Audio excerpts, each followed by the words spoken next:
నమస్తే, welcome to health time. ఈరోజు health టైంలో మనం మాట్లాడుకోబోయే హెల్త్ టాపిక్ వచ్చేసి లివర్ వ్యాధులు. అసలు ఈ లివర్ వ్యాధులు రావడానికి గల కారణాలు ఏంటి, వీటి లక్షణాలు ఏ విధంగా ఉంటాయి, అండ్ అలాగే వీటికి ఎటువంటి టెస్టులు చేసి నిర్ధారణ చేసుకోవాలి, అండ్ అలాగే ట్రీట్మెంట్ కూడా ఏ విధంగా ఉంటుంది, ఎన్ని స్టేజెస్లో ఉంటుంది, ఇటువంటి విషయాలన్నీ మనకు తెలియజేయడానికి ఈరోజు మనతో పాటు డాక్టర్ శ్రీరామ్ గారు మనతో ఉన్నారు, డిఎం మెడికల్ గ్యాస్ట్రోఎంటాలజిస్ట్. సో వారిని అడిగి మరిన్ని విషయాలు మనం తెలుసుకుందాం. Hello doctor. సో ఈరోజు టాపిక్ వచ్చేసి లివర్ వ్యాధులు. అంటే లివర్ వ్యాధులు ఫస్ట్ థింగ్ రావడానికి రీజన్స్ ఏంటంటారు, కారణాలు ఏంటి? లివర్ వ్యాధులు అంటే చాలా రకాలు ఉంటాయండి. లివర్ వ్యాధుల్లో ఒకటి టాక్సిసిటీస్ మూలంగా వస్తుంది, అంటే ఆల్కహాల్ మూలంగా కానీ, మందుల మూలంగా కానీ, లేకపోతే కొన్ని రకమైన చెట్ల మందుల మూలంగా కానీ అలా లివర్ వ్యాధి వచ్చే అవకాశం ఉంది. లేకపోతే వైరల్ హెపటైటిస్ అంటాం. హెపటైటిస్ ఏ నుంచి ఈ వరకు మనకు 5 వైరస్ ఉన్నాయన్నమాట. Hepatitis A, hepatitis B, C, D and E. So వీటి మూలంగా దీంట్లో ఎస్పెషలీ హెపటైటిస్ బి కానీ హెపటైటిస్ సి కానీ ఉంటే లివర్ వ్యాధి ఎక్కువ మందికి వస్తుంది అనమాట. ఇవి కాకుండా ఆటో ఇమ్యూన్ కండిషన్స్ అని ఉంటాయి. ఆటో ఇమ్యూన్ హెపటైటిస్ అని అంటాము. అంటే కీలవాతం అలా ఉంటుంది కదా, అలా కీలవాతం ఉండి లివర్ ఎఫెక్ట్ అయింది అనుకోండి, దాన్ని. లేకపోతే ఇంకా జెనెటిక్ డిసీజెస్ ఉంటాయి, జెనెటికల్ గా కూడా వచ్చే డిసీజ్. జెనెటికల్ గా కూడా చాలా లివర్ డిసీజెస్ ఉన్నాయన్నమాట. జెనెటిక్ డిసీజెస్ యూజువల్లీ చిన్న పిల్లల్లో ఎక్కువ వస్తాయి. సో చిన్న పిల్లల్లో జాండీస్ కానీ, చిన్న పిల్లల్లో కామెర్లు కానీ వస్తే జెనెటిక్ డిసీజెస్ గురించి ఎక్కువ ఆలోచిస్తాం. అది అడల్ట్స్లో, పెద్దవాళ్ళల్లో వస్తే మనము ఆల్కహాలిజం ఏమన్నా ఉందా, లేకపోతే వాళ్ళకి హెపటైటిస్ బి కానీ హెపటైటిస్ సి కానీ ఏమన్నా ఉందా, లేకపోతే ఏమైనా మందులు తీసుకున్నారా ఉంటుంది.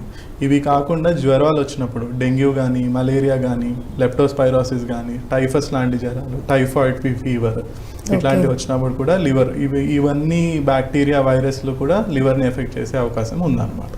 సో వీటి వల్ల అన్నిటి మూలంగా లివర్ వ్యాధులు అనేవి వస్తాయి.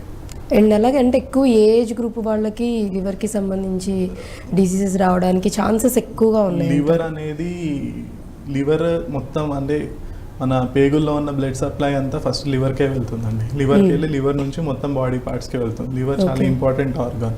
సో దానికి ఎన్ని ఫంక్షన్స్, ఎన్ని యాక్టివిటీస్ ఉంటాయంటే బాడీలో అన్ని ఏజ్ గ్రూప్స్ వాళ్ళకి, చిన్నప్పుడు పుట్టినప్పటి నుంచి 1 డే బేబీ దగ్గర నుంచి చనిపోయే వరకు 99 ఇయర్స్ 100 ఇయర్స్ వరకు ఏ ఏజ్లో గ్రూప్లో అన్నా సరే లివర్ వ్యాధులు అనేవి రావచ్చు అన్నమాట. కానీ ఒక్కొక్క ఏజ్ గ్రూప్లో ఒక్కొక్క వయసు వాళ్ళకి ఏమేమి వ్యాధులు వస్తే అవి డిఫరెంట్ ఉంటాయి. అంటే నేను ఇందాక చెప్పినట్టు చిన్నపిల్లల్లో జెనెటిక్ రీజన్స్ కానీ, లేకపోతే ఇవి ఎక్కువ ఇన్ఫెక్షన్స్ కానీ, డెంగ్యూ, మలేరియా ఇలాంటి చిన్నపిల్లల్లో ఎక్కువ ఉంటాయి. పెద్దవాళ్ళల్లో ఒక యంగ్ ఏజ్ అట్లా వచ్చినాయి అనుకోండి, డ్రగ్స్ కానీ, ఆల్కహాల్ కానీ, తర్వాత వైరల్ హెపటైటిస్లు ఇవన్నీ ఎక్కువ ఉంటాయి. మరి ఓల్డ్ ఏజ్కి వచ్చేసరికి ఏంటంటే ఇంకా వాళ్ళలో కూడా అంతే డ్రగ్స్ కానీ, వైరల్ హెపటైటిస్ కానీ, ఆల్కహాలిజం కానీ ఇవన్నీ ఉంటాయి అన్నమాట. ఈ మధ్యకాలంలో లివర్ డిసీజ్కి కామన్ రీజన్ వచ్చేసి మన మెటబాలిక్ కండిషన్స్ మూలంగా వస్తుంది. It's called non alcoholic fatty liver disease అన్నమాట. ఎక్కువ లావు ఉన్న వాళ్ళకి, కొలెస్ట్రాల్ ఉన్న వాళ్ళకి కూడా లివర్లో కొవ్వు అక్యూములేట్ అవడం, ఫ్యాటీ లివర్ది కూడా ఈ మధ్య బాగా వినిపిస్తుంది. ఫ్యాటీ లివర్ వచ్చి వాళ్ళకి దాని మూలంగా కూడా లివర్ డ్యామేజ్ అయ్యి అల్టిమేట్లీ లివర్ మొత్తం పాడైపోయే అవకాశం కూడా ఉంటుంది. ఈవెన్ ఫ్యాటీ లివర్ రావడానికి కూడా అగైన్ ఆల్కహాల్ ఇవన్నీ ఎక్కువ తీసుకోవటం వల్ల, లేకపోతే హ్యాబిట్స్ వల్ల. ఫ్యాటీ లివర్ అనేది 2 రకాలు ఉంటుందండి. ఆల్కహాలిక్ ఫ్యాటీ లివర్ ఒకటి, ఫ్యాటీ లివర్ డిసీజ్ ఒకటి, non alcoholic fatty liver disease ఒకటి. సో ఆల్కహాలిక్ ఫ్యాటీ లివర్ అంటే ఆల్కహాల్ తీసుకుంటా మూలంగా వాళ్ళకి స్కాన్ చేసినా ఏమైనా చేసినా ఫ్యాటీ లివర్ అని మనకు తెలుస్తుంది. Non alcoholic fatty liver disease అంటే ఇది metabolic condition, diabetes, uncontrolled diabetes ఉన్నా సరే, అన్కంట్రోల్డ్ కొలెస్ట్రాల్ ఎక్కువ ఉన్నా, లేకపోతే రెడ్ మీట్ ఎక్కువ తినే వాళ్ళకి, కొలెస్ట్రాల్, ఆయిల్ పదార్థాలు ఎక్కువ తినే వాళ్ళకి ఫ్యాటీ లివర్ డిసీజ్ వస్తుంది. సో అలా అంటే ఇలా 2 టైప్స్లో రావచ్చు అని చెప్తూ ఉన్నారు. సో లక్షణాలు అంటే బేసిక్గా లక్షణాలు మనం మాట్లాడుకోబోయే ముందు, నిజంగా ఒకవేళ లివర్కి సంబంధించి ఏదన్నా ప్రాబ్లం వచ్చింది అంటే అది నిజంగా దాని సివియారిటీ ఎంతవరకు ఉంటుంది, ఎంతవరకు బాడీ మీద దాని ఇంపాక్ట్, ఎఫెక్ట్ అనేది ఉంటుంది అంటారు? లివర్కి మెటబాలిక్ రిజర్వ్ అంటామండి. మెటబాలిక్ రిజర్వ్ అంటే ఏంటంటే ఒక ఆర్గాన్కి ఎంతవరకు డ్యామేజ్ అయినా సరే మనకి బాడీలో చేంజ్ కనిపించదు, దాన్ని మెటబాలిక్ రిజర్వ్ అంటాం. లివర్కి మెటబాలిక్ రిజర్వ్ చాలా ఎక్కువ. అంటే లివర్ కొంచెం ఒక 50% పని చేసినా సరే మనకి పెద్దగా ప్రాబ్లమ్స్ కానీ అవి ఏం తెలియవు అనమాట. సపోజ్ ఇప్పుడు లివర్ ట్రాన్స్ప్లాంటేషన్ చేసినప్పుడు 30% ఆఫ్ లివరే మనకి పెడతారు, కానీ మొత్తం ఫుల్ బాడీ వర్కప్ అంతా చేస్తుంది అనమాట. ఈవెన్ 30% ఉన్నా 30% ఉన్నా 30-35 బాడీ వెయిట్ బట్టి. సో లివర్కి ఫంక్షనల్ రిజర్వ్ ఎక్కువ ఉంటుంది, కానీ దానికన్నా ఎక్కువ శాతం లివర్ డ్యామేజ్ అయినా లేకపోతే ఒకటేసారి మొత్తం లివర్ ఎఫెక్ట్ అయినా, వైరల్ హెపటైటిస్లో కానీ లేకపోతే డెంగ్యూ, మలేరియా ఒకటేసారి మొత్తం లివర్ ఎఫెక్ట్ అయినా సరే జాండీస్, ఈవెన్ లివర్ వ్యాధులు అనేవి వస్తాయన్నమాట. సో అంటే ఇంకా ఎంత పర్సంటేజ్ వరకు, ఇప్పుడు మీరు 30% వరకు అంటున్నారు, లేదు ఇంకా కంప్లీట్గా డ్యామేజ్ అయిందని ఎలా డిసైడ్ చేసుకోవచ్చు? కంప్లీట్గా లివర్ డ్యామేజ్ అవటం అనేది సిరోసిస్ ఆఫ్ లివర్ లేకపోతే ఎండ్ స్టేజ్ లివర్ డిసీజ్ అంటాము. ఇదేంటంటే లివర్ కంప్లీట్గా డ్యామేజ్ అయ్యి దాని పని, మన లివర్ చేసే పని మన బాడీకి సరిపోనప్పుడు దానికి ఎండ్ స్టేజ్ లివర్ డిసీజ్ అంటామండి. ఆ ఎండ్ స్టేజ్ లివర్ డిసీజ్ కూడా ఇప్పుడు ట్రీట్మెంట్ ఆప్షన్స్ ఉన్నాయి. అంటే లివర్ ట్రాన్స్ప్లాంటేషన్ కానివ్వండి లేకపోతే మందులు కానివ్వండి, అంటే ఎండ్ స్టేజ్ లివర్ డిసీజ్ కూడా ట్రీట్మెంట్ ఆప్షన్. సో అది కూడా డిపెండ్స్ అంటారు, అంటే మెడిసిన్ త్రూనా లేకపోతే ట్రాన్స్ప్లాంటేషన్ చేయించుకోవాల్సి వస్తుంది? మెడిసిన్స్ ఇస్తాము, లేకపోతే మెయిన్ ట్రీట్మెంట్ ఫస్ట్ భాగం ఏంటంటే లివర్ ఎందుకు డ్యామేజ్ అవుతుందో దాన్ని ట్రీట్మెంట్ చేయడం. ఓకే, ఇప్పుడు వైరల్ హెపటైటిస్ అనుకోండి, దాని వైరస్ ని ట్రీట్ చేయటం కానీ, non alcoholic fatty liver disease అంటే కొలెస్ట్రాల్ ని తగ్గించటము, బాడీ వెయిట్ తగ్గించటము, ఆల్కహాలిజం అనుకోండి, ఆల్కహాల్ మానేయమని చెప్పటము, డ్రగ్స్, చెట్ల మందులు అట్లాంటివి ఉంటే అవి మానేయటం. సో ఫస్ట్ స్టేజ్ వచ్చేసి అఫెండింగ్ ఫ్యాక్టర్స్ ని తీసేయటం. సెకండ్ స్టేజ్ వచ్చేసి లివర్ మళ్ళీ కొత్త లివర్ కణాలు రావడానికి హెల్ప్ చేయడానికి మందులు ఇవ్వటం అన్నమాట. సో ఈ రెండు చేసినా సరే లివర్ వ్యాధి ఇర్రివర్సిబుల్ స్టేజ్లోకి వచ్చేస్తే అప్పుడు లివర్ ట్రాన్స్ప్లాంటేషన్ అనేది చేస్తాం. ఓకే, సో థర్డ్ స్టెప్లో ట్రాన్స్ప్లాంటేషన్ అనేది ఉంటుందంటారు. రైట్, అంటే ప్రతిదీ హెల్త్కి సంబంధించి ఏదైనా ప్రాబ్లం వచ్చింది అంటే ఆర్గన్లో సిమ్టమ్స్ అనేవి కొన్ని వరకు చూపిస్తూ ఉంటే తెలుస్తూ ఉంటుంది. పెయిన్ అనో లేకపోతే వేరే విధంగా అన్న సిమ్టమ్స్ అనేవి తెలుస్తూ ఉంటాయి. లివర్కి సంబంధించి కూడా అలా ఏమన్నా మనకి లివర్లో ప్రాబ్లం వచ్చింది లేకపోతే లివర్ డ్యామేజ్ అవుతుంది అని అంటే కనుక మనకి ఏమన్నా సిమ్టమ్స్ తెలుస్తాయి అంటారా? లివర్ వ్యాధి లక్షణాలు చాలా రకాలుగా ఉంటాయండి.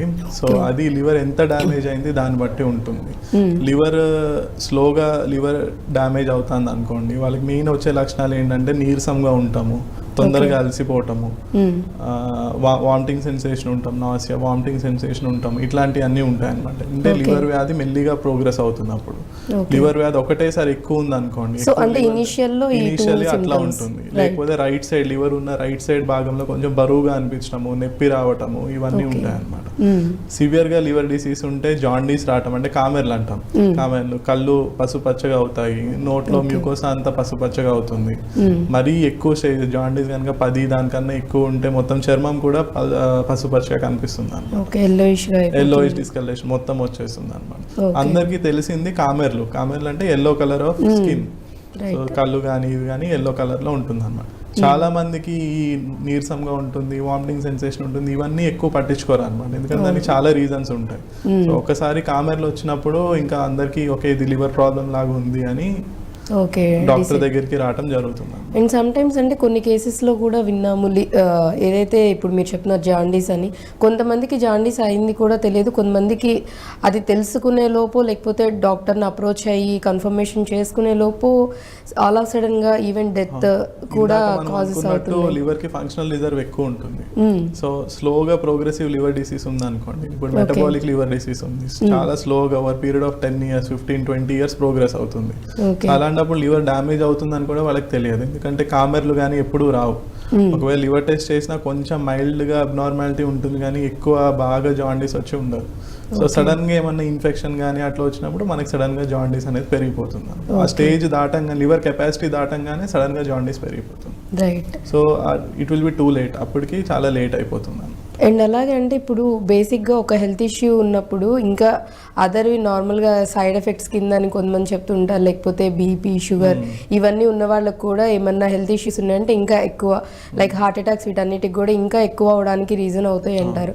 సో అలాగే లివర్కి సంబంధించి ఏమన్నా వ్యాధులు వచ్చినప్పుడు కానీ లేకపోతే లివర్ డ్యామేజ్ అవుతున్నప్పుడు ఈ హెల్త్ ఇష్యూస్ పర్టికులర్గా ఇప్పుడు నేను చెప్తున్నట్టు బీపీ కానీ షుగర్ కానీ ఉన్న వాళ్ళకి ఇంకా ఎక్కువ ఉంటుంది, లేకపోతే ఒబేసిటీ ఉన్న వాళ్ళకి కానీ వాళ్ళకి అన్కంట్రోల్ డయాబెటీస్ ఉన్న వాళ్ళకి, అన్కంట్రోల్ డయాబెటీస్ ఉన్న వాళ్ళకి, క్రానిక్ ఆల్కహాలిజం, మందు ఎక్కువ తాగే వాళ్ళకి కూడా అట్లానే ఉంటుంది. నార్మల్గా డ్రింక్ చేస్తారు 10 years 15 years డ్రింక్ చేస్తారు, సడన్గా ఒక రోజు జాండీస్ డెవలప్ అవుతుంది అనమాట. ఓకే. సో ఇన్ని ఇయర్స్ మనం డ్రింక్ చేసాం కదా, ఇప్పుడే జాండీస్ ఎందుకు వచ్చింది అంటే అది లివర్ ఫంక్షనల్ కెపాసిటీ మూలం.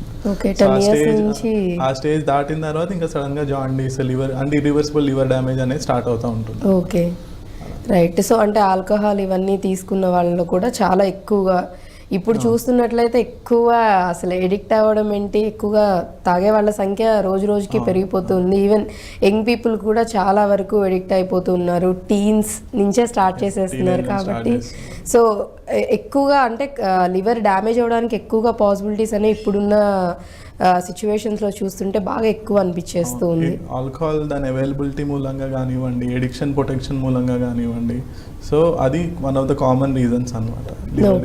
ఇండియాలో 3 most కామన్ రీజన్స్ వచ్చేసి, ఒకటి alcohol, second the viral hepatitis, hepatitis B కానీ హెపటైటిస్ సి కానీ, third the non alcoholic fatty liver disease అనమాట.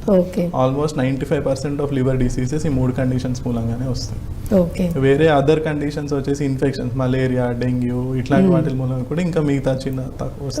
సో తక్కువ పర్సంటేజెస్ లో వీటి వల్ల మేజర్గా అయితే ఈ ఇష్యూస్ వీటి వల్ల రావడానికి.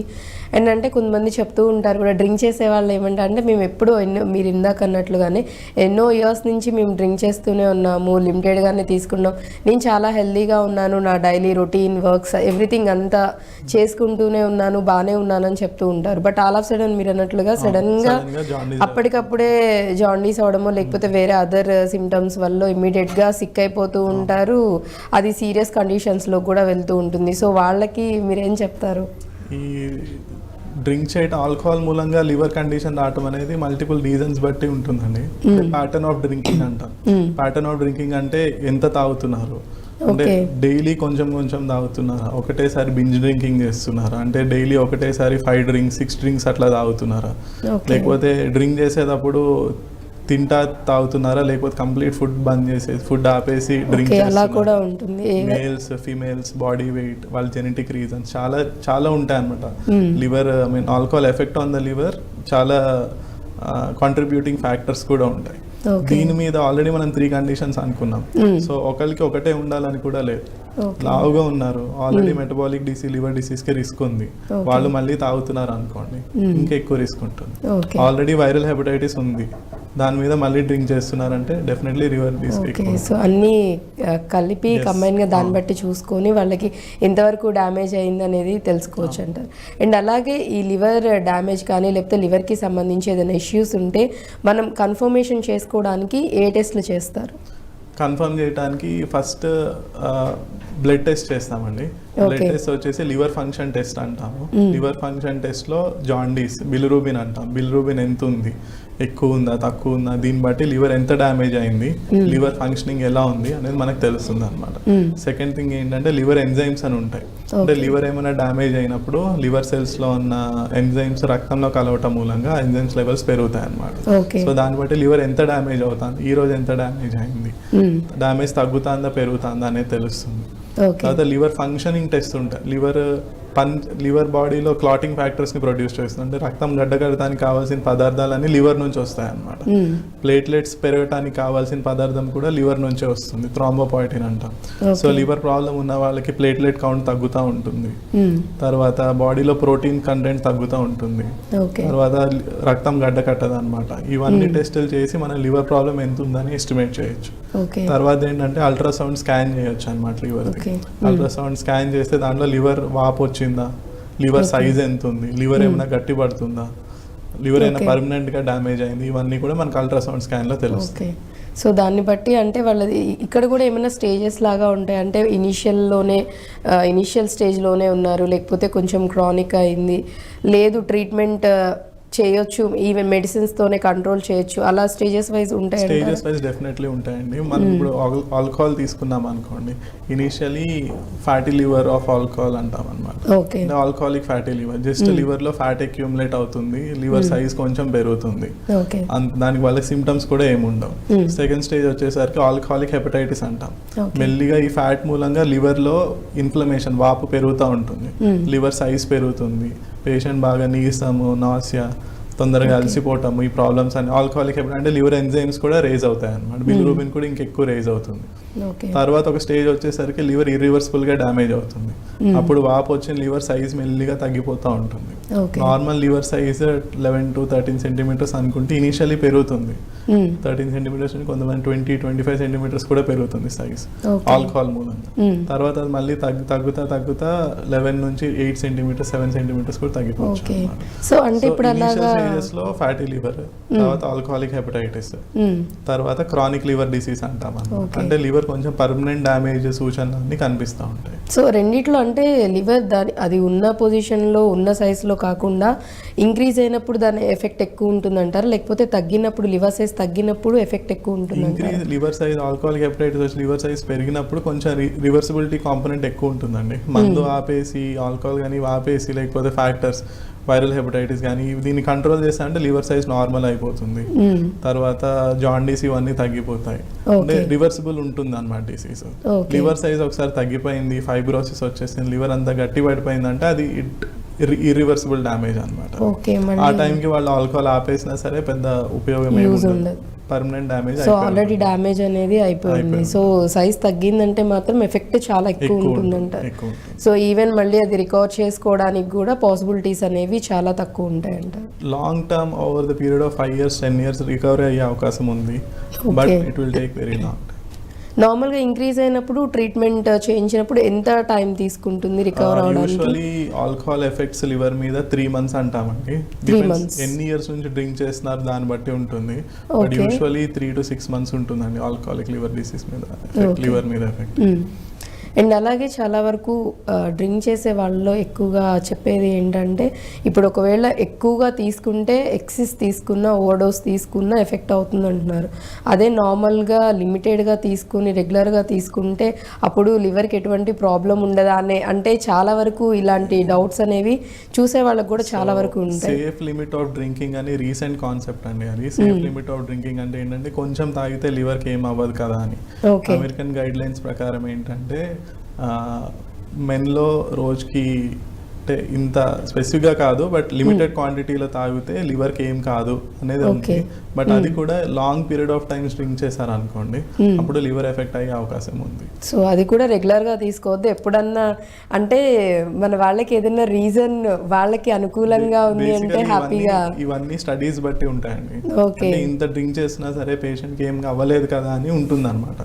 ఒక 100 మందికి తీసుకుంటే 99% మందికి ఏం కాలేదు కదా అని, 1% వాళ్ళే ఎఫెక్ట్ అవుతారు డెఫినెట్గా. అది మనం కూడా అయి ఉండొచ్చు అనమాట. సో ఎనీథింగ్ ఏదైనా కానీ, సో డాక్టర్ గారు చెప్తుంది ఏంటంటే ఈవెన్ తీసుకోమని చెప్పినా కానీ ఎంత లిమిటెడ్గా తీసుకున్నా రెగ్యులర్గా తీసుకున్నట్లయితే ఖచ్చితంగా దాని ఎఫెక్ట్ అనేది లివర్ మీద ఉంటుంది. రేర్గా ఎప్పుడన్నా ఒకసారి అకేషనల్గా తీసుకుంటే మేబీ ఐ థింక్ అంత ఎఫెక్ట్ ఉండకపోవచ్చు కానీ, బట్ డైలీ మీరు చూసుకొని కరెక్ట్గా కొలుచుకొని అంత తీసుకున్నా కానీ ఎఫెక్ట్ ఆఫ్ లివర్ అనేది ఇండివిజువలైజ్డ్ అండి. ఎవరికి ఎలా నా పక్కనున్న అతను సేమ్ డ్రింక్ చేసినా సరే ఒక్కొక్కళ్ళ ఎఫెక్ట్ డిఫరెంట్ గా ఉంటుంది. అది 1:1 రేషియో కాదనమాట. సో అది మన జెనెటిక్ కండిషన్ మీద, మన బాడీ వెయిట్ మీద, మన అదర్ రిస్క్ ఫ్యాక్టర్స్ మీద అన్నిటి మీద డిపెండ్ అయి ఉంటుంది. మన ఈవెన్ ఫుడ్ హ్యాబిట్స్ బట్టి కూడా డిపెండ్ అయి ఉంటుంది. సో ఒక పర్టికులర్ జనరలైజేషన్ అనేది చేయలేమన్నమాట. జనరలైజేషన్ ఈస్ డ్రింక్ చేయకుండా ఉంటే బెటర్. కంప్లీట్గా డ్రింక్ చేయకుండా ఉంటే బెటర్. బట్ ఇప్పుడు యాక్చువల్లీ డ్రింక్ చేయకుండా ఉండే వాళ్ళు చాలా, అంటే ఒక 10 to 20% ఉంటే ఆబ్వియస్లీ 80 to 90% ఎక్కువ ఆల్కహాల్ తీసుకునే వాళ్ళు ఉన్నారు. కొంతమంది మనం చెప్తున్నట్లు అసలు ఇంకా ఎడిక్ట్ అయిపోయి ఎవ్రీడే కంటిన్యూస్గా డే అండ్ నైట్ కూడా డ్రింక్ చేస్తూ ఉండేవాళ్ళు ఉన్నారు. ఎంత కంట్రోల్ చేసుకోవాలనుకున్నా సమ్ టైమ్స్ వాళ్ళు ఎడిక్ట్ అయిపోయాక ఇంకా అది లేకుండా ఉండలేము అనే సిచ్యువేషన్స్కి వచ్చే వాళ్ళు కూడా ఉంటారు. ఈవెన్ మీకు కూడా నాకు తెలిసి అలాంటి కేసెస్ చాలా వరకు వస్తూనే ఉంటాయి. అంటే వాళ్ళకి ఆల్రెడీ డ్యామేజ్ అవుతుందని తెలిసి మానాలి అని అనుకుంటాం కానీ అవ్వట్లేదు డాక్టర్ గారు అని చెప్పే వాళ్ళు కూడా ఉంటారు. సో వాళ్ళని మీరు ఎలా గైడ్ చేస్తారు, ఎలా కౌన్సిల్ చేస్తారు? ఆల్కహాల్ డ్రింకింగ్ హ్యాబిట్స్ అనేవి సోషల్ డ్రింకింగ్ అండి, ఆల్కహాల్ డిపెండెన్స్ అన్నమాట. సోషల్ డ్రింకింగ్ ఏంటంటే ఫ్రెండ్స్తో బయటకు వెళ్ళినప్పుడు మంత్కి ఒకసారో మంత్కి 2 times అది డ్రింక్ చేయటం అనమాట. ఇది కంపల్సరీ ఆల్కహాల్ ఇంటేక్ కాదు. అయితే డ్రింక్ చేస్తారు లేకపోతే డ్రింక్ చేయరు. సెకండ్ టైప్ ఆఫ్ పీపుల్ ఎలా ఉంటుందంటే దే డిపెండ్ ఆన్ ఆల్కహాల్. అంటే స్ట్రెస్ రిలీఫ్ కోసం కానీ, లేకపోతే ఈరోజు బాగా కష్టపడ్డాం సార్ మేము అందుకనే నైట్ వచ్చి ఇంట్లో డ్రింక్ చేస్తున్నాము అని అంటారు అనమాట. సో వీళ్ళకి ఎడిక్షన్ పొటెన్షియల్ ఎక్కువ ఉంటుంది అనమాట. సో ఆల్కహాల్ ఎప్పుడైతే డీస్ట్రెస్ కోసం యూజ్ చేస్తున్నామో అప్పుడు రిస్క్ ఆఫ్ ఆల్కహాల్ ఎడిక్షన్ అనేది ఎక్కువ ఉంటుంది. So never use alcohol as a destressing factor. Right. మన స్ట్రెస్ని తగ్గించడానికి లేకపోతే నిద్ర పడటానికి తాగుతున్నాం అంటారు. ఇట్లాంటి అంటే ఒక డిపెండెన్స్ అనేది రాకూడదు. Social drinking is fine. Fine అంటే మంత్కి ఒకసారి 2 సార్లు ఫ్రెండ్స్ తో, దట్ ఈస్ ఓకే. బట్ ఎప్పుడైతే ఆల్కహాల్ నాకు ఇది బాడీకి యూస్ అవుతుంది అని అనుకున్నామో అప్పుడు ఎడిక్షన్ అనేది స్టార్ట్ అవుతుంది. సో అలా అయితే తీసుకోకూడదని చెప్తున్నారు.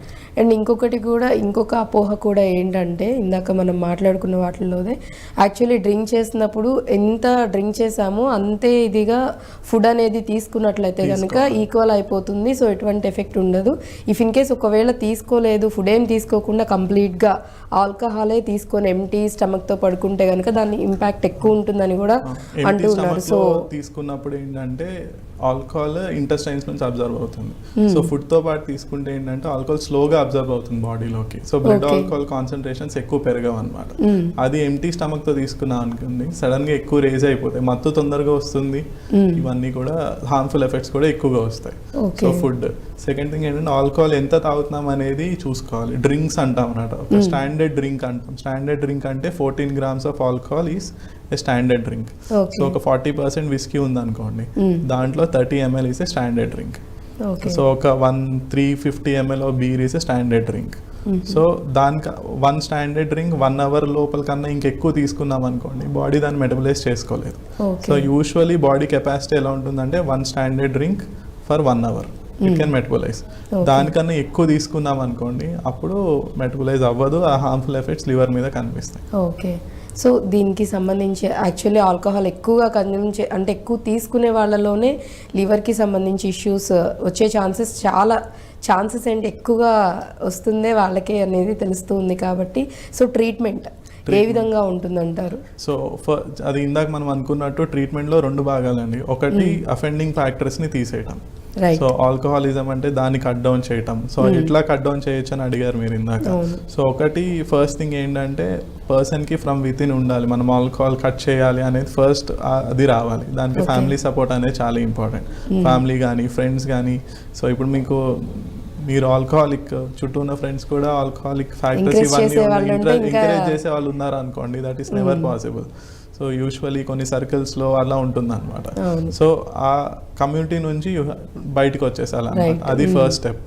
అంటే మన ఫెసిలిటేట్ ఏమి చేయకూడదు. ఫెసిలిటేటర్స్ ఉంటాయి కదా, ఈజీ అవైలబిలిటీ ఒకటి, వీటి నుంచి ఫస్ట్ దూరంగా రావాలి. దాని తర్వాత అదే ఫస్ట్ పర్సన్కి ఉండాలి, మనం మన సెల్ఫ్ మనం డిసైడ్ చేసుకోవాలి. దానికి ఫ్యామిలీ అండ్ ఫ్రెండ్స్ సపోర్ట్ ఉండాలి ఫస్ట్. దెర్ ఆర్ మెడిసిన్స్, కొన్ని మెడిసిన్స్ ఉంటాయి.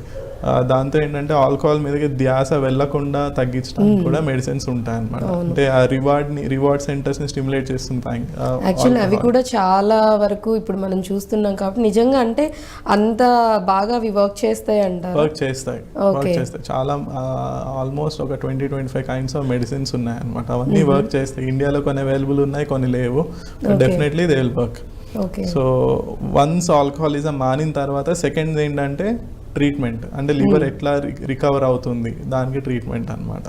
డ్యామేజ్ అయిన లివర్కి ట్రీట్మెంట్ ఇవ్వటం కానీ, లేకపోతే ఇంకా ఫర్దర్ డ్యామేజ్ అవ్వకుండా మనం టాబ్లెట్స్ ఇవ్వటము, జాండీస్ తగ్గించడానికి టాబ్లెట్స్ ఇవ్వటము, డైట్ కన్సల్టేషన్. అంటే కొన్ని ఫుడ్స్ తింటే లివర్ తొందరగా రికవర్ అవుతుంది, కొన్ని ఫుడ్స్ తింటే కొంచెం లివర్ మీద ఎఫెక్ట్ ఎక్కువ పడుతుంది. Example fatty foods, oil food కానీ ఇట్లాంటివి ఎక్కువ తీసుకున్నాం అనుకోండి, లివర్ మీద స్ట్రెస్ ఎక్కువ ఉంటుంది. కార్బోహైడ్రేట్ రిచ్ ఫుడ్ తీసుకున్నాం అనుకోండి. సో ట్రీట్మెంట్ స్టార్ట్ చేసినప్పుడు ఈవెన్ ఫుడ్ కి సంబంధించి డెఫినెట్లీ అది ఒకటి విటమిన్ డెఫిషియన్సీస్. సరిగ్గా తినకుండా ఆల్కహాల్ ఎక్కువ తాగుతున్నారు అనుకోండి, lot of vitamin deficiencies, thiamine అని, పైరిడాక్సిన్ అని, ఇవన్నీ అవి కూడా రీప్లేస్మెంట్ చేయటము ఇవన్నీ చేస్తాము. అండ్ అలాగే ఎక్కువ ఫుడ్కి సంబంధించి నాన్ వెజ్ ఈ మధ్య బాగా ఎక్కువగా ఇష్టపడుతున్నారు. అంటే చిన్నవాళ్ళ నుంచి పెద్దవాళ్ళ వరకు కూడా ప్రతి ఒక్కళ్ళు కూడా ఈవెన్ ఇంట్లో అయినా బయట అయినా ఎక్కువ నాన్ వెజ్ ఫుడ్ లేకపోతే బేక్డ్ ఐటమ్స్, బేకరీ ఫుడ్ ఇవన్నీ తినడానికి చాలా చాలా ఇంట్రెస్ట్ చూపిస్తూ ఉన్నారు. సో ఇవి కూడా బాగా ఎఫెక్ట్ చూపిస్తాయి అంటారా? మెటబాలిక్ లివర్ డిసీజ్లో ఇది చాలా ఎఫెక్ట్ ఉంటుందండి. మెటబాలిక్ ఆయిల్ రిచ్ ఫుడ్స్ కానీ, కొలెస్ట్రాల్ రిచ్ ఫుడ్స్ కానీ, లేకపోతే రెడ్ మీట్ అంటాం. రెడ్ మీట్లో కొలెస్ట్రాల్ కానీ, సాచురేటెడ్ ఫ్యాటీ యాసిడ్స్ ఇవన్నీ ఎక్కువ ఉంటాయి. సో ఈ ఫుడ్స్ తిన్నప్పుడు లివర్ మీద దాని effect, food effect on liver అనేది ఎక్కువ ఉంటుంది అనమాట. సో ఆల్రెడీ లివర్ ప్రాబ్లం ఉన్న వాళ్ళు ఈ ఆయిల్ ఫుడ్ కానీ ఇవన్నీ ఎక్కువ తీసుకుంటే ఇంకా ఎక్కువ స్ట్రెయిన్ అవ్వాల్సి వస్తుంది లివర్. ఓకే. సో ఎటువంటి ఫుడ్ యాక్చువల్లీ లివర్కి చాలా అంటే హెల్దీ ఇది ఇస్తుంది అంటారు, హెల్ప్ఫుల్ అవుతుంది అంటారు? యూజువల్లీ కార్బోహైడ్రేట్ రిచ్ ఫుడ్ అండి. కార్బోహైడ్రేట్ రిచ్ ఫుడ్ అంటే ఫ్రూట్ జ్యూసెస్ కానీ, లేకపోతే rice has lot of carbohydrates. Rice కానీ అంటే బేస్ ఫుడ్, చపాతీ కానీ, ఇవన్నీ లివర్ని తొందరగా రికవర్ చేస్తాయి అన్నమాట. సో అండ్ ప్రోటీన్ కంటెంట్ ఉన్న ఫుడ్ కూడా తీసుకోవాలి. ప్రోటీన్ కంటెంట్ తీసుకుంటే లివర్ తొందరగా రికవర్ అవ్వటము, లేకపోతే చాలా మంది ఆల్కహాలిక్స్కి మజిల్ లాస్ ఉంటుంది అనమాట. లివర్ డ్యామేజ్ అవ్వటం, హార్మోన్ ఇంబ్యాలెన్స్ ఉంటుంది, దాని మూలంగా బాడీ అంతా సన్నగా అయిపోతుంది, పొట్ట పెరుగుతుంది, బాడీ సన్నగా అయిపోతుంది, ఇవన్నీ ఉంటాయి. సో ఇవన్నీ రికవర్ చేసుకోవడానికి ప్రోటీన్ ఎక్కువ తినాలి. సో మజిల్ ఎక్కువ పెరిగిందంటే కొంచెం లివర్ ఎఫెక్ట్ని, కొంచెం లివర్ చేసే పనిని కొంచెం మజిల్ కూడా తీసుకుంటుంది అనమాట, మెటబాలిజం అన్నీ. అండ్ బట్ అంటే ఇప్పుడు చూసుకున్నట్లయితే యాక్చువల్లీ ప్రోటీన్ ఫుడ్ అంటున్నారు కాబట్టి బేసిక్గా ఇప్పుడు దాని మీద కూడా చాలా ఎక్కువ ఇంట్రెస్ట్ చూపిస్తున్నారు. అండ్ అన్నట్టు ఫిజికల్ యాక్టివిటీస్లో కూడా జిమ్కి వెళ్ళడం, ఇంకా జిమ్ చేస్తున్నా అంటే ఆటోమేటిక్గా ప్రోటీన్ ఫుడ్ తీసుకుంటున్నారు తప్ప ఇప్పుడు మీరు చెప్పిన కార్బోహైడ్రేట్, రైస్ కంప్లీట్గా అవాయిడ్ చేస్తున్నారు. అండ్ సమ్వాట్ ఫ్రూట్ జ్యూసెస్ ఇవి తీసుకుంటున్నారు. కార్బోహైడ్రేట్స్ అనేది లివర్ వ్యాధి ఉన్న వాళ్ళకండి బేసికల్ అండి. కార్బోహైడ్రేట్ రిచ్ ఫుడ్ తీసుకోవాలి. ఆల్రెడీ జాండీస్ ఉంది, ఆల్రెడీ లివర్ డిసీజ్ ఉంది, వాళ్ళు మళ్ళీ ఫాస్టింగ్ చేసి లేకపోతే సరిగ్గా ఫుడ్ తినకుండా డైట్తో అంటే ఫుడ్ తగ్గించేసారు అనుకోండి, అప్పుడు లివర్ మీద ఎఫెక్ట్, లివర్ తొందరగా రికవర్ అవ్వదు. ఓకే, సో ఎవరైతే సఫర్ అవుతున్నారో వాళ్ళకి ఇవి చాలా ఇంపార్టెంట్. సో నార్మల్గా ఉన్న వాళ్ళకి డైలీ రొటీన్ ఇది తీసుకోవచ్చు అంటారు. డైలీ రొటీన్ తీసుకోవాలి, బ్యాలెన్స్డ్ డైట్ ఉండాలండి. ఓకే, సో కార్బోహైడ్రేట్స్ కానీ ఫ్యాట్స్, కంప్లీట్ జీరో ఫ్యాట్స్ అలా చేసినా సరే బాడీకి ఇబ్బందే ఉంటుంది. సో బాడీలో ఫుడ్ తీసుకుంటే 60% కార్బోహైడ్రేట్స్ ఉండాలి, 35% ప్రోటీన్ ఉండాలి, మిగతా 5% ఫ్యాట్స్ ఉండాలి, 5 to 10% ఫ్యాట్స్ ఉండాలి. సో ఇలా తీసుకోవాలన్నమాట. ఓకే, సో ఈ ఫుడ్ తీసుకుంటే చాలా హెల్ప్ఫుల్ అవుతుందంటారు. సో లివర్ యాక్చువల్లీ అంటే చాలా ఫంక్షన్స్ చేస్తుంది, బాడీకి సంబంధించి చాలా వర్క్స్ అదే చేస్తుందని మీరు చెప్తూ ఉన్నారు. అటువంటి లివర్ హెల్దీగా ఉండాలి అంటే, ఇటువంటి సమస్యలు ఏవి రాకుండా ఉండాలి అంటే లైఫ్ స్టైల్ ఏ విధంగా ఉండాలి, ఫుడ్కి సంబంధించి యాక్చువల్లీ మనం చెప్పుకున్నాము ఏమేమి తీసుకోవాలి తీసుకోకూడదు. సో లైఫ్ స్టైల్ అనేది ఏ విధంగా ఉంచుకోవాలి, ఉంటే మంచిదంటారు. ఓకే, సో లైఫ్ స్టైల్ చేంజెస్లో వచ్చేసి first healthy food and balanced nutrition తీసుకోవాలండి. అంటే ఆయిలీ ఫుడ్ కానీ, కొలెస్ట్రాల్ ఎక్కువ ఉన్న ఫుడ్స్ కానీ ఇవన్నీ అవాయిడ్ చేయాలి. Red meat, especially red meat అనేది అవాయిడ్ చేయాలి. రెడ్ మీట్ అంటే ఏంటంటే మన మీట్ కానీ లేకపోతే మటన్ కానీ ఇలాంటిది కొంచెం తక్కువ తీసుకోవాలన్నమాట. Okay, so and oil main liver metabolic liver disease side నుంచి వస్తే ఇవే ఆయిలీ ఫుడ్ ఇవన్నీ ఎక్కువ అవాయిడ్ చేయాల్సి వస్తుంది. సో ఇది డైట్. తర్వాత రెగ్యులర్ ఎక్సర్సైజ్, లావుగా ఉన్న వాళ్ళు, సో లివర్ వ్యాధి కంట్రోల్లో ఉండాలి. ఇప్పుడు నాన్ ఆల్కహాలిక్ లివర్ డిసీజ్ కంట్రోల్లో ఉండాలంటే రెండు ఇంపార్టెంట్ థింగ్స్. ఒకటి బాడీ వెయిట్ కంట్రోల్లో ఉండాలి. మన BMI అని ఉంటుంది, BMI అంటే weight by height in metre squared అనమాట. దట్ షుడ్ బి అది 24 కన్నా తక్కువ మెయింటైన్ చేయాలి. సో మన బాడీ హైట్ ఎంత ఉంది దాన్ని బట్టి మన వెయిట్ కూడా ఈక్వల్గా ఉండాలన్నమాట. సో వెయిట్ మెయింటైన్ చేయాలి. రెగ్యులర్ ఎక్సర్సైజ్ ఉండాలి. రెగ్యులర్ ఎక్సర్సైజ్ అంటే అట్లీస్ట్ రోజుకి ఒక 400 to 500 kilocalories ఆఫ్ ఎక్సర్సైజ్. అంటే that translates to around 10 to 12,000 steps per day కానీ, లేకపోతే ఒక 45 minutes బ్రిస్క్ వాకింగ్ చేయటం కానీ, జాగింగ్, జిమ్ చేయటం కానీ, అంటే అందరూ ఇది ఈ ఎక్సర్సైజ్ అనేది రొటీన్లో ఉండాలన్నమాట, వాళ్ళ డైలీ రొటీన్లో ఉండాలి.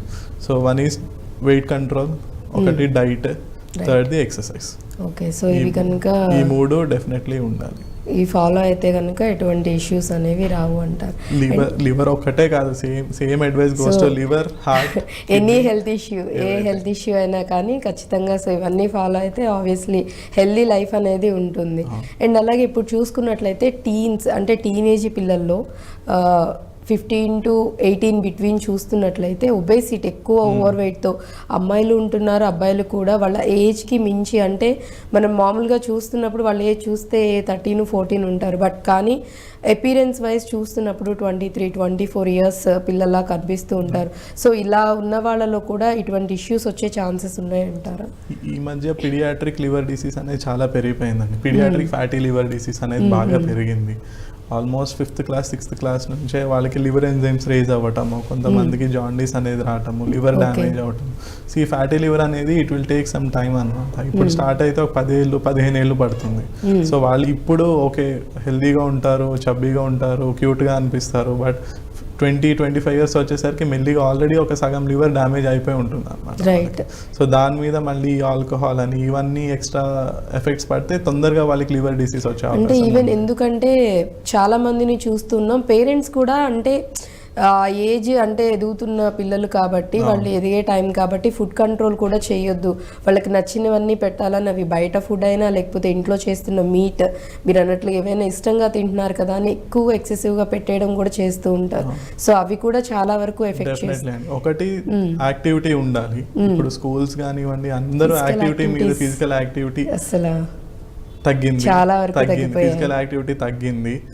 సెకండ్ థింగ్ ఏంటంటే డైట్, మా చిన్న పిల్లల్ని జంక్ ఫుడ్ అలవాటు చేయటము, చిప్స్, బర్గర్స్ అండ్ వేరే దీనిలోకి తీసుకెళ్ళి అలవాటు చేయటము, ఫుడ్స్ పెట్టించడం. అంటే పేరెంట్సే పిల్లల్ని ఇట్లా ఫాస్ట్ ఫుడ్ సెంటర్స్కి తీసుకెళ్తే అంటే probably once or twice a month ఓకేనే, బట్ ఒకసారి మనం అలవాటు చేసామంటే దట్ విల్ వాళ్ళకి అడల్ట్ లైఫ్లో కూడా అది ఇంప్రూవ్ అవుతుంది అన్నమాట.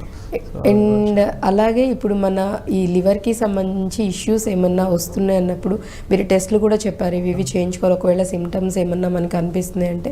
సో ఏ టైంలో డాక్టర్ని అప్రోచ్ అయితే మంచిది అంటారు పేషెంట్స్? సో అదే యూజువల్లీ లివర్ డిసీజ్కి కొంచెం ఇనీషియల్ స్టేజ్లో సిమ్టమ్స్ నాన్ స్పెసిఫిక్గా ఉంటాయి. అంటే బాగా నీరసం రావటము, రైట్ సైడ్ పెయిన్ ఉంటాము, ఇట్లాంటివి అన్నీ ఉంటాయి అన్నమాట. సో మనకి రిస్క్ ఫ్యాక్టర్స్ ఉన్నాయి. మనం ముందు తెలుసుకోవాల్సిందే మనకి రిస్క్ ఫ్యాక్టర్స్ ఏంటి. మనం లావుగా ఉన్నామా, కొలెస్ట్రాల్ ఇది ఎక్కువ ఉందా, ఎక్కువ డ్రింక్ చేస్తున్నామా, లేకపోతే మనకి family history of liver disease మదర్లో కానీ ఫాదర్లో కానీ మన సిబ్లింగ్స్లో కానీ లివర్ డిసీజ్ ఏమన్నా ఉందా, ఇట్లాంటివి ఏమైనా ఉంటే అది మనము we are at risk for liver disease అనమాట. సో వాళ్ళు పీరియాడిక్గా లివర్ చెకప్ చేయించుకుంటాం కానీ, లేకపోతే ఆల్రెడీ డయాబెటీస్ ఉన్న వాళ్ళు, లేకపోతే purely control diabetes sugar levels బాగా ఎక్కువ ఉన్న వాళ్ళు కూడా లివర్ ప్రాబ్లం ముందే ఉందని టెస్ట్లు అవి రెగ్యులర్గా చేయించుకుంటూ ఉండాలన్నమాట. ఆల్రెడీ ఒకసారి జాండీస్ డెవలప్ అయిన తర్వాత డెఫినెట్లీ అందరూ ఒకసారి లివర్ టెస్ట్ అవన్నీ చేయించుకుంటారు, కానీ అంత లేట్ స్టేజ్ వరకు తెచ్చుకోకుండా ముందే ఇనీషియల్ స్టేజెస్లోనే కొంచెం అవగాహన ఉంటే అది తొందరగా అవుతుంది. రైట్. సో దీనికి సంబంధించి అంటే ఇప్పుడు ప్రతి ఒక్క హెల్త్ ఇష్యూ కూడా అడ్వాన్స్డ్ టెక్నాలజీస్ వచ్చేసాయి మెడికల్ దీనిలో. సో అలానే లివర్కి సంబంధించి డ్యామేజెస్ ఏమైనా అవుతున్నప్పుడు దీనికి సంబంధించి ఎటువంటి అడ్వాన్స్డ్ టెక్నాలజీస్ అనేవి ఇప్పుడు వచ్చాయి, ఏవేవి అందుబాటులో? గుడ్ క్వశ్చన్ అండి. లివర్కి ఫైబ్రో స్కాన్ అని ఒక అడ్వాన్స్డ్ టెక్నాలజీ వచ్చిందండి. ఫైబ్రో స్కాన్ అంటే ఏంటంటే లివర్ ఎలాస్టిసిటీ ఎట్లా ఉంది అంటే తెలుగులో అంటే మన లివర్ ఎంత గట్టిగా ఉంది, లివర్ సాఫ్ట్గా ఉందా గట్టిగా ఉందా, అది అంటే లివర్ ఎలాస్టిసిటీ బట్టి లివర్లో ఫ్యాట్ ఎంత అక్యూములేట్ అయింది, లివర్లో పర్మనెంట్ డ్యామేజ్ ఫైబ్రోసిస్ ఎంత ఉంది, అంటే లివర్ టిష్యూ ఇంకెంత ఉంది అనేది తెలుసుకోవచ్చు అనమాట. అదొకటి. సెకండ్ థింగ్ ఎంఆర్ఐ ఎలాస్టోగ్రఫీ అని ఉంటుంది. అంటే లివర్ది ఎంఆర్ఐ స్కాన్ చేయటం మూలంగా లివర్ సైజ్ ఎంత ఉంది, ఏ పార్ట్ బాగా యాక్టివ్గా పనిచేస్తుంది, ఏ పార్ట్ యాక్టివ్గా పనిచేయట్లేదు, ఇవి ఉంటాయి. అండ్ మల్టిపుల్ బ్లడ్ టెస్ట్ కూడా ఉన్నాయి, దాంతో ఎర్లీ స్టేజెస్ ఆఫ్ లివర్ డిసీజ్లోనే తెలుసుకునే అవకాశం ఉందన్నమాట. ఓకే. సో అంటే ఈవెన్ ఏ స్టేజ్లో ఉన్నా కానీ దానికి తగ్గ ఎక్విప్మెంట్ అవైలబుల్గా ఉంది అండ్ మెడిసిన్ ఎవ్రీథింగ్ కూడా అవైలబుల్గా. Liver disease severe liver disease, liver ఇంకా పనిచేయదు అనుకున్నప్పుడు కూడా పేషెంట్ని లివర్ ట్రాన్స్ప్లాంటేషన్ లాంటివి చేసి ఒకసారి లివర్ ట్రాన్స్ప్లాంటేషన్ చేసామంటే 15 ఏళ్ళు 20 ఏళ్ళు ఉన్న వాళ్ళు కూడా ఉన్నారు అన్నమాట. సో అంటే లివర్ ట్రాన్స్ప్లాంటేషన్ చేసినప్పుడు సక్సెస్ రేట్ ఎంతవరకు ఉంది? ఇప్పుడు సక్సెస్ రేట్ చాలా బాగుందండి. 85% will live for 5 years. Okay. 5 years అంటే 100% కాదు, బట్ 85% ఆఫ్ ద పీపుల్ యావరేజ్గా చూస్తే 85% of liver transplantees recipients will live for 5 years. అది 10 years అయ్యేసరికి 80% అవుతుంది, 15 years సరికి 70-75. అంటే అదర్ కండిషన్స్ కూడా ఉంటాయి కదా, but usually that is the data అనమాట. సో లివర్ ట్రాన్స్ప్లాంటేషన్ అంటే లివర్ ట్రాన్స్ప్లాంట్ స్టేజ్ వరకు రాకూడదు, అంటే గాడ్ ఫార్బిట్ ఒకసారి లివర్ ట్రాన్స్ప్లాంట్ స్టేజ్ వరకు వస్తే liver transplantation is an good option అన్నమాట. యాక్చువల్లీ అంటే ఇంకొంతమంది కూడా ఈ ట్రాన్స్ప్లాంటేషన్ ఇవన్నీ చేయాలంటే చాలా లెందీ ప్రాసెస్, లేకపోతే సక్సెస్ అనేది చాలా తక్కువ ఉండొచ్చు, ఒక్కొక్కసారి ఆ ట్రాన్స్ప్లాంటేషన్ చేసిన తర్వాత ఫెయిల్ అయ్యి చనిపోయే ఛాన్సెస్ కూడా ఉంటాయి కదా, అంటే కొంతమందికి అపోహలు భయాలు అనేవి కూడా చాలా మందిలో ఉంటూ ఉంటాయి. లివర్ ట్రాన్స్ప్లాంటేషన్ ఎప్పుడు సజెస్ట్ చేస్తామంటే ట్రాన్స్ప్లాంట్ చేస్తే బెటర్, చేయకుండా ఉంటాం కన్నా చేస్తేనే ఎక్కువ అడ్వాంటేజెస్ ఉంటాయి అనుకున్నప్పుడే లివర్ ట్రాన్స్ప్లాంటేషన్ సజెస్ట్ చేస్తాం.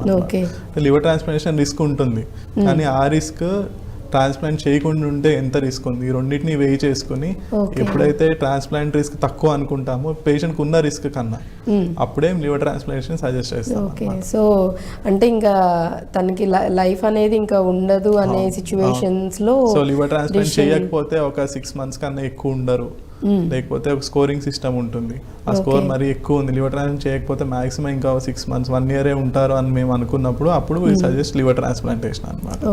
డెఫినెట్లీ లివర్ ట్రాన్స్ప్లాంట్ రిస్క్ ఉంటుంది, మీరు అన్నట్టు ఫెయిల్యూర్ ఉండొచ్చు, రిజెక్షన్ ఉండొచ్చు, మనకి పెట్టిన ఆర్గాన్ మనకి సరిపోకపోయి ఉండొచ్చు, ఇవన్నీ ఉంటాయి. బట్ ఆ రిస్క్ మనకి ఇప్పుడున్న రిస్క్, పేషెంట్కి ఇప్పుడున్న రిస్క్ రెండు కంపేర్ చేసి అప్పుడు సజెస్ట్ అనమాట. సో అది కూడా డిపెండ్స్ అని చెప్తున్నారు. ఎందుకు ఈ క్వశ్చన్ అడిగానంటే చాలా మంది భయపడుతున్నారు ట్రాన్స్ప్లాంటేషన్ అనగానే ఎక్కువ ఛాన్సెస్ ఉండవేమో, చేయించుకున్నంత కష్టపడి చేయించుకున్నా మనం అంత ఖర్చు పెట్టినా మనిషి బతకట్లేదనే భయంతో చాలా మందికి జరిగాయనే అపోహలతో ఉంటారు. కాబట్టి సో అది కూడా డాక్టర్ ఏం చెప్తున్నారంటే మ్యాక్సిమం ఆ సిచ్యువేషన్ వరకు రాకుండానే మెడిసిన్తో కానీ లేకపోతే ఇంకా వేరే అదర్ ట్రీట్మెంట్స్ ఏమన్నా ఉంటే వాటి ద్వారా తగ్గించేలా ఉంటే కనుక ఓకే, లేదు ఇంకా ఛాన్సెస్ లేవు కంపల్సరీ చేయాలి అన్న సిచ్యువేషన్స్లో మాత్రమే ట్రాన్స్ప్లాంటేషన్ అనేది చేయటం జరుగుతుంది. సో ఆబ్వియస్లీ ఇక్కడ కూడా క్లియర్గా చెప్తుంది ఏంటంటే రిస్క్ ఫ్యాక్టర్ అయితే ఉంటుంది, రిస్క్ అనేది ఉంటుంది. బట్ అది అన్నీ అంటే ఇంక్లూడ్ చేసుకొని ఆ పర్సన్ బాడీ దీన్ని బట్టి తనకి ఉన్న ఇంకా మిగిలిన అదర్ హెల్త్ ఇష్యూస్ ఇవన్నీ కూడా ఇంక్లూడ్ చేసుకొని అండ్ ఈవెన్ తను ట్రీట్మెంట్కి రెస్పాండ్ అవుతున్న థింగ్స్ ఇవన్నీ కూడా చూసుకొని దాన్ని బట్టే అతను సర్వైవ్ అవుతారా లేదా, ఫర్దర్గా రెస్పాండ్ అవుతున్నారా లేదా ట్రీట్మెంట్కి, ఇవన్నీ చూసుకొని దాన్ని బట్టి ఉంటుంది. కాబట్టి సో మీరు ఇమీడియట్గా అయితే డిసైడ్ అయిపోకండి ట్రాన్స్ప్లాంటేషన్ చేసిన వెంటనే ఉండరు చేయరు అని.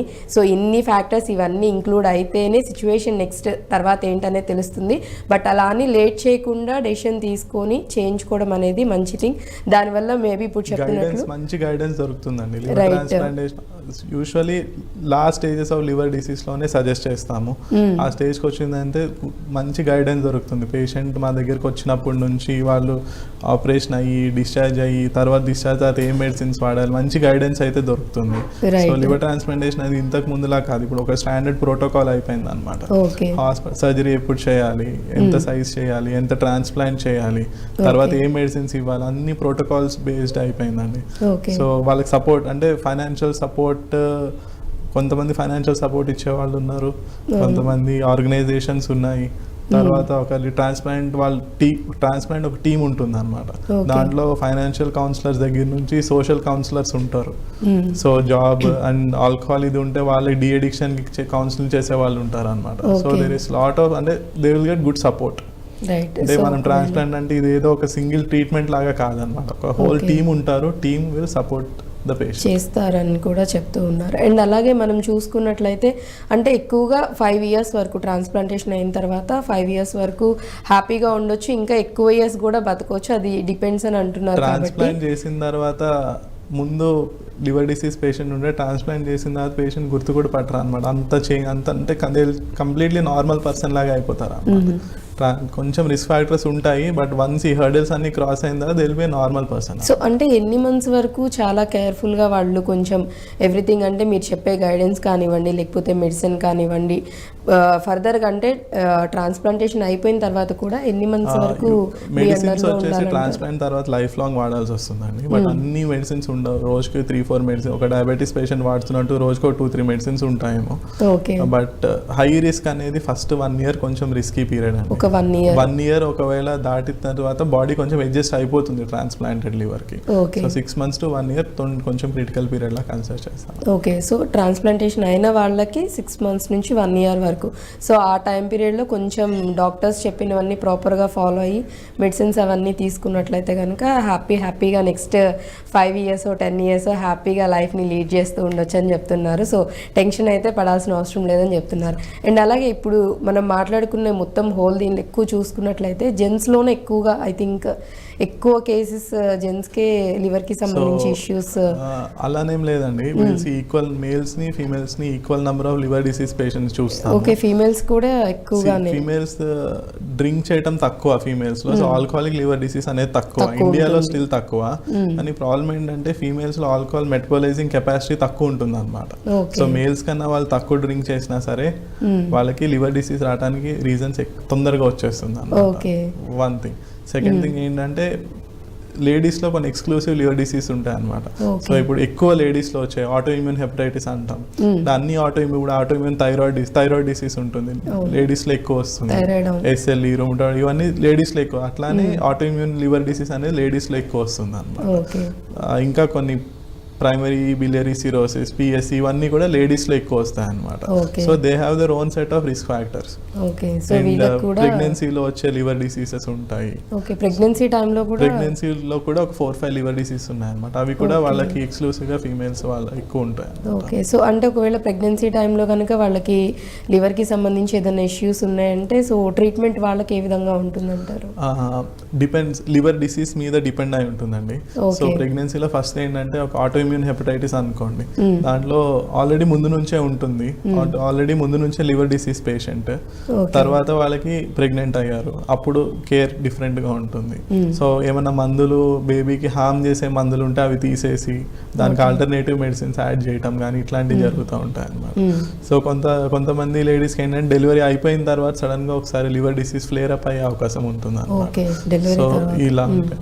అప్పుడప్పుడు వైరల్ హెపటైటిస్ ఉంటుంది, ఇప్పుడు హెపటైటిస్ B ఉంటుంది. ప్రెగ్నెన్సీ అందరు ప్రెగ్నెంట్ లేడీస్ లో చెక్ చేస్తారు అన్నమాట. హెపటైటిస్ B అనేది నార్మల్ రొటీన్ చెకప్ లో చేస్తారు. కొంతమందికి అప్పుడప్పుడు పాజిటివ్ వస్తుంది. అప్పుడు ఈ హెపటైటిస్ B అనేది బేబీకి రాకుండా ఏం జాగ్రత్తలు తీసుకోవాలి, ఏం వ్యాక్సిన్స్ తీసుకోవాలి, మదర్ కి ఉందంటే మళ్ళీ బేబీకి రాకుండా ఉంటుంది, ఛాన్స్ ఉంటుంది. సో అది రాకుండా, మెటర్నల్ ట్రాన్స్మిషన్ కాకుండా బేబీకి వ్యాక్సిన్స్ ఏం తీసుకోవాలి, మదర్ కి, ఇవన్నీ చూస్తాం. ఓకే, సో డిపెండ్స్ అంటే ఈవెన్ ప్రెగ్నెన్సీ టైంలో కూడా వచ్చే ఛాన్సెస్ లేడీస్లో కూడా అంటే ఈక్వల్గానే ఉన్నాయని చెప్తూ ఉన్నారు. సో ఇద్దరికి అది డిపెండ్స్ వాళ్ళ హ్యాబిట్స్ని బట్టి. లేడీస్లో ఈ ఫ్యాటీ లివర్ డిసీజ్ కూడా లేడీస్లో ఉంటుందండి. ఫ్యాటీ లివర్ డిసీజ్ ఫీమేల్స్ ఈక్వల్గా ఉంటుంది fatty liver disease. So at present ఇప్పుడు చూసుకున్నట్లయితే ఎక్కువగా మీ దగ్గరికి ఎటువంటి కేసెస్ వస్తున్నాయి? అంటే ఇది డిపెండ్స్ అండి. ఇప్పుడు సిటీస్లో అనుకోండి, హైదరాబాద్లో ఎక్కువ శాతం మంది పేషెంట్స్ వస్తే ఫ్యాటీ లివర్ డిసీజ్ వాళ్ళు ఎక్కువ మంది ఉంటారు. సో నార్త్ ఇండియాలో కూడా అంత ఫ్యాటీ లివర్ డిసీజ్ ఎక్కువ ఉంటుంది. పంజాబ్ ఇట్ సైడ్ తీసుకుంటే హెపటైటిస్ B, హెపటైటిస్ C ఇలాంటివి ఎక్కువ ఉంటాయి. మన విలేజెస్ సైడ్ వెళ్తే ఆల్కహాలిక్ లివర్ డిసీజ్ ఎక్కువ ఉంటాయి. మన తెలంగాణలో కానీ, ఆంధ్రాలో కానీ, లేకపోతే ఈ ఏరియాస్లోనే alcoholic liver disease, straightforward alcohol ఎక్కువ ఉంటుంది. ఓకే, ఇఫ్ ఇన్ కేస్ అంటే పేషెంట్స్ ఆల్రెడీ బాగా ఆల్కహాలిక్ అయిపోయి ఎడిక్ట్ అయిపోయి ఉండి ట్రీట్మెంట్ తీసుకుంటున్నారు, but at the same time వాళ్ళు డ్రింక్ని అవాయిడ్ చేయడం అనేది చాలా కష్టంగా ఫీల్ అవుతుంటారు. సో వాళ్ళకి ట్రీట్మెంట్ ఫెయిల్ అయిపోతుందండి. ఓకే, వాళ్ళు మనం ట్రీట్మెంట్ ఇస్తున్నాము అయినా సరే వాళ్ళు ఈవెన్ ఒక్కసారి జాండీస్ వచ్చిన తర్వాత ఈవెన్ మైండ్ చాలా తక్కువ డ్రింక్ చేస్తున్నామని ఫీల్ అవుతున్నా సరే ట్రీట్మెంట్ డెఫినెట్లీ ఫెయిల్ అయిపోతుంది. సో అంటే ట్రీట్మెంట్ స్టార్ట్ చేసామంటే కంప్లీట్ ఒక్కసారి జాండీస్ వచ్చిందంటే there is no safe limit of alcohol, lifelong compulsory ఆపేయాల్సింది. అండ్ అంటే కొంతమంది ఏం చేస్తూ ఉంటారంటే సడన్గా ఒక ప్రాబ్లం వచ్చింది, డాక్టర్ని కన్సల్ట్ చేస్తారు, ట్రీట్మెంట్ తీసుకుంటారు, అగైన్ కంట్రోల్ అయిపోయి నార్మల్ అయిపోయిన తర్వాత జస్ట్ ఒక 2-3 days గ్యాప్ తీసుకుంటారు, మళ్ళీ ఏదో ఒక రీజన్ సంథింగ్ ఏదో ఒకటి అకేషన్ వెతుక్కొని మళ్ళీ స్టార్ట్ చేసేస్తారు. ఇప్పుడు కొంతమంది 1 year 2 years ఆపేసి మళ్ళీ స్టార్ట్ చేసిన వాళ్ళు ఉంటారు. అంత ఖర్చు పెట్టి లివర్ ట్రాన్స్ప్లాంటేషన్ చేసిన తర్వాత కూడా మళ్ళీ డ్రింక్ చేసే వాళ్ళు ఉంటారు. ఓకే, సో అంటే అది ఆల్కహాల్ ఎడిక్షన్ పొటెన్షియల్ అలాంటిది. బట్ ఆ డి అడిక్షన్ కానీ, ఫ్యామిలీ సపోర్ట్ కానీ లేకపోతే దానికి దూరంగా ఉంటాము, మెడిసిన్స్ ఇవన్నీ జాగ్రత్తగా ఉండాలి. సో ఖచ్చితంగా ట్రీట్మెంట్ తీసుకోవడానికి డిసైడ్ అయ్యి వచ్చినప్పుడు మస్ట్ అండ్ షుడ్గా అవాయిడ్ చేసేయాలి కంప్లీట్గా, ఇంకా మళ్ళీ తీసుకోకూడదు. ఇఫ్ ఇన్ కేస్ ట్రీట్మెంట్ తీసుకుంటూ కూడా మళ్ళీ ఆల్కహాల్ అనేది తీసుకుంటూ ఉన్నట్లయితే there is no use of treatment. Okay, so కంప్లీట్గా అవాయిడ్ చేయాలి అని అంటారు. బట్ చాలా మంది చేస్తున్న మిస్టేక్ కూడా ఇప్పుడు నేను మీకు చెప్పినట్లుగానే మీతో ట్రీట్మెంట్ తీసుకుంటూనే ఉంటారు, మళ్ళీ వెళ్ళి అంటే వాళ్ళు డ్రింక్ చేస్తూనే ఉంటారు, ఎంతమంది చెప్పినా వినిపించుకోరు, తీసుకోవట్లేదని కూడా చెప్పేవాళ్ళు కూడా ఉంటారు. మేము లివర్ ఫంక్షన్ టెస్ట్ చూసినప్పుడు అర్థమవుతుంది అనమాట, డ్రింక్ చేస్తున్నారా, ఆపేసారా, ఇంకా కంటిన్యూ చేస్తున్నారా. సో ట్రీట్మెంట్ తో ఏంటంటే జాండీస్ మెల్లిగా తగ్గుతూ ఉంటుంది, లివర్ డ్యామేజ్ అయ్యే లివర్ ఎంజైమ్స్ మెల్లిగా తగ్గుతూ ఉంటాయి. సడన్ గా నెక్స్ట్ విజిట్ వచ్చేసరికి లివర్ ఎంజైమ్ షూటప్ అయినాయి, మళ్ళీ పెరిగింది, జాండీస్ పెరిగింది అంటే అడుగుతాం అనమాట, ఏమైంది, వాట్ హ్యాపెండ్, ఎందుకు పెరిగినాయి అంటే సార్ ఒక్కసారి డ్రింక్ చేసాం సార్, 2 times డ్రింక్ చేసాం సార్ అని చెప్తారు అనమాట. సో అలాంటి వాళ్ళకంటే కంప్లీట్ గా మీరు అవాయిడ్ చేసేయండి అని చెప్తారా, లేకపోతే ఒక్కసారి లివర్ డిసీజ్ ఉందని తెలిసినప్పుడు 100% స్టాప్. స్టాప్ చేయమని దేర్ ఇస్ నో చెప్తారు. ఆల్టర్నేటివ్. బట్ అంటే వాళ్ళకి కష్టమైపోతుంది కాబట్టి మీ సైడ్ నుంచి ఏమన్నా అంటే కొంచెం తగ్గించుకుంటూ రోజుకి ఇంత డోస్ ఇంత ఇప్పుడు దేర్ ఆర్ తీసుకుంటూ గుడ్ మెడిసిన్స్ అండి. ఈ రోజు ఆల్కహాల్ మానేసినా సరే 10 years తాగి ఈ రోజు నేను ఆల్కహాల్ మానేసిన సైడ్ ఎఫెక్ట్స్ ఏం రాకుండా చేసే మెడిసిన్స్ ఉన్నాయి. ఓకే ఓకేనా, అది డాక్టర్ని సంప్రదించి అంటే ఒక సైకాట్రిస్ట్ కన్సల్టేషన్ తీసుకోవచ్చు, డి అడిక్షన్ సెంటర్ హెల్ప్ తీసుకోవచ్చు, లేకపోతే గ్యాస్ట్రోఎంట్రాలజిస్ట్లే మేము కూడా మెడిసిన్స్ ప్రిస్క్రైబ్ చేస్తాం అనమాట. సో సడన్ గా నేను ఆల్కహాల్ ఆపేస్తే నైట్ నిద్ర పట్టదు, లేకపోతే చేతులు కాళ్ళు వణుకుతాయి. కొంతమంది ఆల్కహాల్ ఎంత తాగుతారంటే